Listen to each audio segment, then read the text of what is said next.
అందరికీ నమస్కారం.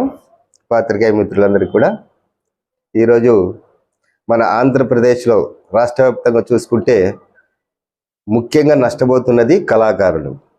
ఎందువల్లంటే అనేక పొలిటికల్ నాయకులు అయితేనేమి, రాజకీయ నాయకులు అయితేనేమి, ముందుగా సభ సక్సెస్ కావాలన్నా, ఆ కార్యక్రమాన్ని విజయవంతం కావాలన్నా ఫస్ట్ కావాల్సినది కళాకారుడు.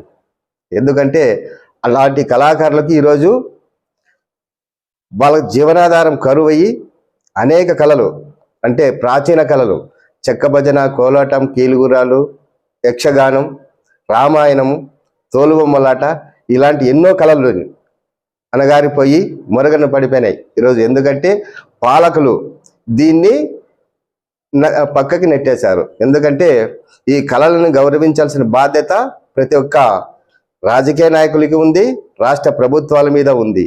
ఎందుకంటే ఈరోజు గడిచిన ప్రభుత్వాలు కళాకారులు ఏమాత్రం పట్టించుకోవడం పాపని పోలేదు.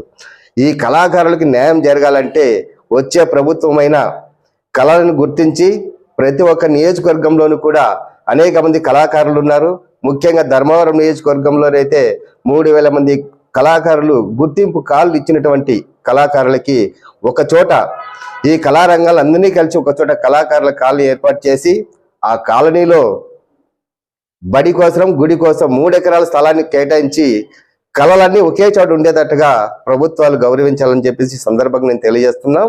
మరి అదేవిధంగా కళాకారులకి 45 సంవత్సరాలు దాటిన ప్రతి కళాకారులకి 6000 రూపాయలు పింఛన్ ఇవ్వాలని చెప్పేసి నేను డిమాండ్ చేస్తున్నా.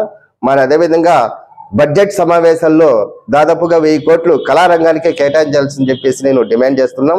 మరి ఈరోజు కళాకారులు మరుగున పడిపోయినారు. మరి అలాంటి కళాకారులు మళ్ళీ వాళ్ళు మళ్ళా కొత్తగా వాళ్ళ పిల్లలకి కళారంగాన్ని నేర్పించాలంటే కళలను గౌరవించాల అవసరం ఎంతైనా ఉంది. ఈరోజు చూసుకుంటే హార్మోనిస్టులు ఎక్కడైనా కొత్తగా ఎవరైనా ఉన్నారంటే ఇంతవరకు ఎవరు లేరు.